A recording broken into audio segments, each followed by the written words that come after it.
पहले ही आप सभी लोगों से मैं सॉरी कहना चाहता हूँ। इसका एक ही रीजन है, पिछले 1-2 हफ्ता से कोई भी वीडियो नहीं आ पाया था। बहुत सारे लोग मुझे कॉल किए थे, लेकिन किसी का भी कॉल में पिकअप नहीं कर पा रहा था, क्योंकि हमारे कॉलेज में अर्थात Diamond Harbour government medical college and hospital में जो फ्रेशर्स वो ऑर्गेनाइज हम लोग कर रहे थे, जिसका नाम है नोवातो फिएस्टा, उससे रिलेटेड भी हमारे चैनल पे एक वीडियो आएगा।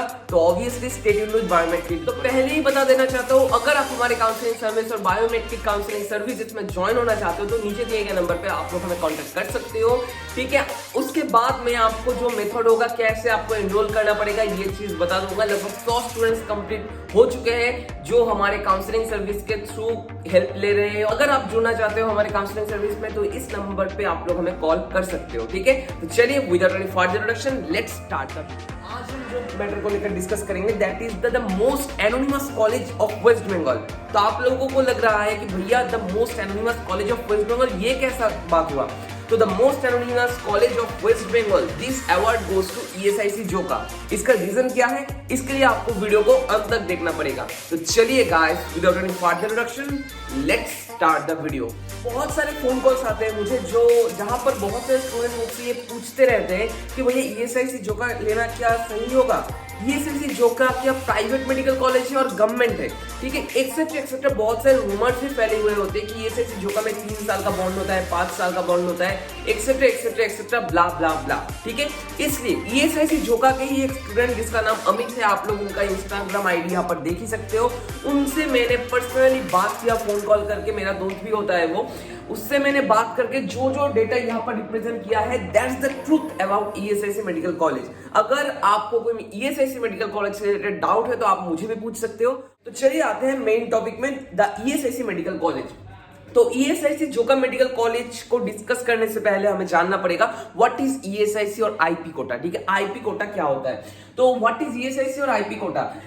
कोई एक फैमिली जिसका पेरेंट्स मतलब मदर और फादर, इनमें से किसी का भी इनकम अगर लेस देन 21 के और 21,000 पर मंथ होता है एंड उनका इंडियन गवर्नमेंट के अंदर ESIC इंश्योरेंस किया हुआ होता है, तो obviously they are eligible for IP quota और ESIC कोटा, ठीक है। ESIC इंश्योरेंस रहना जरूरी है एंड मदर और फादर और फैमिली इनकम जो है वो लेस देन 21,000 पर मंथ ये होना चाहिए। इससे रिलेटेड डिटेल्स में वीडियो में आप लोगों को YouTube में मिल जाएगा, सिर्फ सर्च करो IP कोटा और ESIC कोटा क्या होता है, ठीक है। तो ये था हमारा ESIC कोटा। तो इसके ऊपर ज्यादा फोकस ना करके हम लोग आते हैं इंफ्रास्ट्रक्चर ऑफ दैट कॉलेज और seat matrix, hostel fees, bond, internship में सैलरी क्या होता है, एक्सेट्रा, ठीक है। तो इसके बाद आते हैं ESIC काउंसलिंग क्या होता है। MCC के अंडर जब काउंसलिंग स्टार्ट होगा वहां पर एक सेपरेट विंडो ओपन होगा जिसे हम कहते हैं ESIC विंडो और ESIC काउंसलिंग, ठीक है। ESIC काउंसलिंग जो होता है वो MCC के अंडर ही होता है, जिसके लिए IP कोटा का सीट वहां पर जाता है। मतलब जो यहाँ पर IP कोटा के क्राइटेरिया फुलफिल करते हैं वो लोग ही सिर्फ एलिजिबल होते हैं ESIC काउंसलिंग में पार्टिसिपेट करने के लिए, ठीक है। तो अब आते हैं हमारे ESIC जोका के बारे में। ऑल ओवर द इंडिया बहुत सारे ESIC कॉलेजेस है, जिनमें से one of the most recognised college is ESIC Joka, जो कलकत्ता में सिचुएटेड है। तो ESIC जोका के फर्स्ट हम लोग जो देखेंगे वो है सीट मैट्रिक्स। सीट मैट्रिक्स क्या है? यहाँ पर 125 सीट्स अवेलेबल है इन ESIC जोका।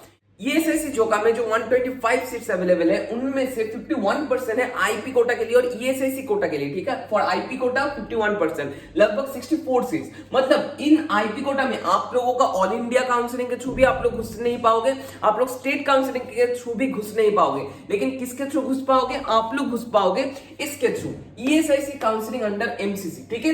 एंड इसके बाद जो 49% सीट्स बचे खुचे रहते हैं वहां पर सेपरेट होता है all India quota and state quota. मतलब यहां पर 49% जो होता है, लगभग 49 सीट्स डिस्ट्रीब्यूट होता है ऑल इंडिया कोटा में, स्टेट कोटा में। तो अगर हम लोग कैलकुलेट करें तो ऑब्वियसली हमें मिलेगा ऑल इंडिया कोटा में 9 सीट्स एंड स्टेट कोटा में कितना है? 40 सीट्स अवेलेबल है, ठीक है। ये हो गया हमारा सीट मैट्रिक्स। इसके बाद आते हैं फीस। तो आप लोगों का ये क्वेरी होता है कि भैया ये क्या प्राइवेट मेडिकल कॉलेज है और गवर्नमेंट मेडिकल कॉलेज है? तो पहले ही इस रूमर को मैं एंड करना चाहता हूं। यहाँ पर जो लोग मेरे वीडियो को देख रहे हो, आई थिंक आप लोग समझ रहे हो, this is not a private medical college, this is under the central government and यहाँ पर इंफ्रास्ट्रक्चर भी बहुत ही हाई फाई होता है, ठीक है। यहाँ पर पेशेंट लोड क्या होता है, ना होता है, पेशेंट कितना आते हैं जाते हैं, ये थोड़ा देर बाद हम लोग डिस्कस करेंगे, ठीक है। तो IP कोटा जो होता है, IP कोटा के लिए मतलब जो ESIC कोटा होता है उसके लिए जो फी फीस होता है वो होता है 24,000 पर ईयर, ठीक है, बहुत ही कम फीस है पर ईयर के रिस्पेक्ट में।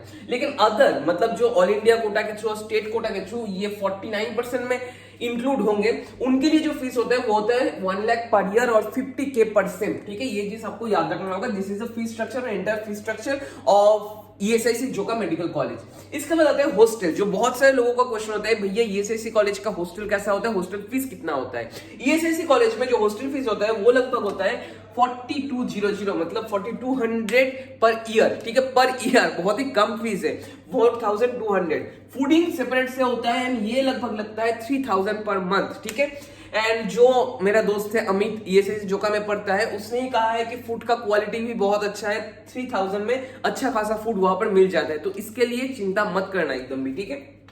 यहां पर सिंगल पर्सन रूम अवेलेबल है, ठीक है, ये सबसे बड़ा इंटरेस्टिंग ट्विस्ट है। एम्स के बाद ईएसआईसी कॉलेजेस में सिंगल सीटेड रूम अवेलेबल है एंड हर एक रूम में एसी नहीं है, ये भी बताना चाहता हूं। तो obviously these are non AC rooms, लेकिन most interesting thing and most twistable thing that is यहाँ पर बैल्कनी भी प्रेजेंट है। मतलब आप लोग अगर उस हॉस्टल में रहते हो तो घर के जैसे ही फील कर पाओगे, क्योंकि वहां पर बैल्कनी भी प्रेजेंट है एंड सिंगल बेडरूम भी आपको मिल सकता है, ठीक है। ये हो गया हमारा हॉस्टल के बारे में, ठीक है। इसके बाद बॉन्ड, डिसकंटिन्यूएशन बॉन्ड कितना होता है मैंने सेपरेट वीडियो में आपको बता दिया है। थोड़ा सा खांसी है, जुकाम है, इसका एक ही रीजन है, फ्रेशर्स में पूरा नाच रहा था एंड पूरा पसीना छूट गया एंड उसके बाद ही खांसी बैठ गया, ठीक है। तो गाइस अगर कोई चूक हो रहा है वीडियो को बताने में और अगर आपको समझ नहीं आ रहा है तो obviously I am too much sorry for that, ठीक है। बॉन्ड जो होता है, बॉन्ड होता है डिसकंटिन्यूएशन बॉन्ड। डिसकंटिन्यूएशन बॉन्ड का जो अमाउंट होता है that is 10 lakh, around 10 lakh. लेकिन ये डिपेंड करता है, अगर आप लोग डिसकंटिन्यू करते हो एमबीबीएस में आने के बाद तो ऑब्वियसली आपको देना पड़ेगा, लेकिन जनरली कोई स्टूडेंट भी एमबीबीएस के आने के बाद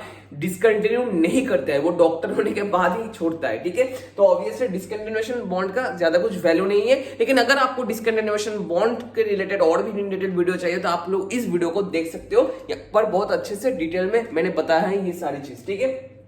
इसके बाद आते हैं सर्विस बॉन्ड। तो बहुत सारे स्टूडेंट्स कहते हैं भैया 3 साल का सर्विस बॉन्ड होता है, 3 साल, हमारा लाइफ का 3 साल नष्ट हो जाएगा। लेकिन यहां पर आपसे मैं बताना चाहता हूं, अगर मैं ये जानता कि यहां पर 3 साल का सर्विस बॉन्ड नहीं होता है, यहां पर सिर्फ 1 साल का सर्विस बॉन्ड होता है, क्या होता है वो मैं बता रहा हूं। मतलब आप लोग ईएसआईसी कॉलेज के पढ़ने के बाद आप लोगों को 1 साल दूसरे कोई स्टेट में, ठीक है, दूसरे कोई स्टेट में ईएसआईसी कॉलेज में वहां पर आरएमओशिप करना पड़ता है और मेडिकल ऑफिसर हिसाब से रहना पड़ता है, ठीक है। This is the most turning point, क्योंकि 2-3 साल पहले ये 3 साल का बॉन्ड था, लेकिन 2-3 साल पहले मतलब 2019 से ये 1 साल का बॉन्ड हो गया।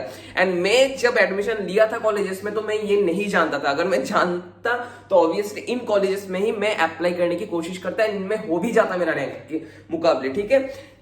ये वो कह रहा हूं ये चीज, इसका एक ही रीजन है। आप लोग सोचोगे यहाँ पर फीस स्ट्रक्चर तो भैया हम लोगों के लिए, general category, SC ST OBC के लिए बहुत हाई है, लेकिन आप लोग यहाँ पर तो देखो सर्विस बॉन्ड के टाइम पे आप लोगों को जो सैलरी मिलेगा that is around 90,000 to 1.1 lakh per month. हाँ सही कह रहा हूं, 12 लाख पर ईयर आपको सैलरी मिलेगा। ये ईएसआईसी कॉलेजेस में मेडिकल ऑफिसर हिसाब से अगर आप लोग रिक्रूट होते हो, ठीक है।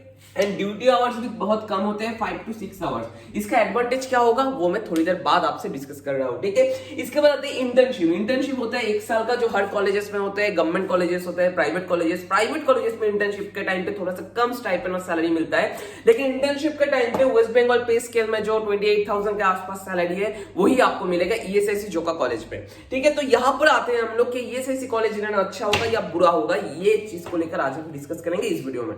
तो यहाँ पर मैं बताना चाहता हूं there are some advantages, there are some disadvantages. क्या है वो एडवांटेजेस? यही है कि आप लोग जब एमबीबीएस कंप्लीट करोगे, नेक्स्ट एग्जाम होगा और नीट पीजी एग्जाम होगा, तो उस एग्जाम देने के बाद अगर बाय चांस आपका नाम होता है, ठीक है, तो आप लोग इस सर्विस बॉन्ड के थ्रू जा सकते हो एंड यहाँ पर आप लोग सैलरी देख ही सकते हो, बहुत हाई फाई सैलरी और ह्यूज अमाउंट ऑफ सैलरी आपको मिलेगा। वो धीरे धीरे सेव भी कर सकते हो एंड अपना नीट पीजी का प्रिपरेशन भी ले सकते हो। क्यों? क्योंकि यहाँ पर ड्यूटी आवर्स होते हैं 5 to 6 आवर्स, बहुत कम। 6 आवर्स के बाद जो एक्स्ट्रा आपको 18 आवर्स मिलेंगे उस टाइम पे आप लोग एनी टाइम पढ़ सकते हो एंड नीट पीजी का प्रिपरेशन ले सकते हो। This is the most advantage of this college, ठीक है।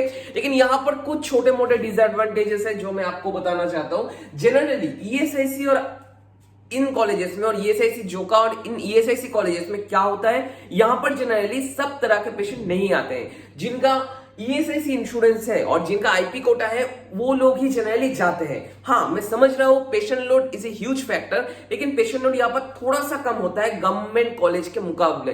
This is one disadvantage of this colleges. इसके अलावा कोई डिसएडवांटेज नहीं है। इसका मेन रीजन क्या है? इसका मेन रीजन यही है क्योंकि यहाँ पर इंफ्रास्ट्रक्चर बहुत हाई होता है, क्योंकि this is a central government institute. यहाँ पर जो फंडिंग होता है वो सेंट्रल गवर्नमेंट करते हैं, तो इंफ्रास्ट्रक्चर, टीचिंग फैकल्टीज, इनको लेकर कोई शिकायत नहीं है। सिर्फ एक ही चीज है, गवर्नमेंट कॉलेजेस के मुकाबले क्या होता है, यहां पर पेशेंट लोड थोड़ा सा कम होता है। ठीक है, तो यही था एडवांटेजेस एंड डिसएडवांटेजेस। अब मैं बताऊंगा मेरा डिसीजन और मेरा ओपिनियन। मेरा ओपिनियन है, अगर आपको जोका मिल रहा है तो you can go for it, क्योंकि इसका एक ही रीजन है भाई लोग। यहां पर आप लोग देख सकते हो, आप लोगों को इतना जो फीस वो तो देना पड़ता है, लेकिन आप लोग यहां पर क्या देख सकते हो, यहां पर देख सकते हो जो 1 ईयर सर्विस बॉन्ड है वहां पर आप लोगों को इतना स्टाइपेंड भी तो मिलेगा। एंड यहां पर बाई चांस अगर आपका नीट पीजी फर्स्ट टाइम पे ना होता है तो आप लोग जो 1 साल 5 to 6 आवर्स पर डे और डेली जो 5 to 6 आवर्स सर्विस में दोगे, बाकी से टाइम पे आप लोग खुद का पढ़ाई भी कंप्लीट कर सकते हो। एंड ह्यूज टाइम पड़ा हुआ होता है खुद का पढ़ाई कंप्लीट करने के लिए। तो that's a great advantage for your NEET PG और नेक्स्ट एग्जामिनेशन,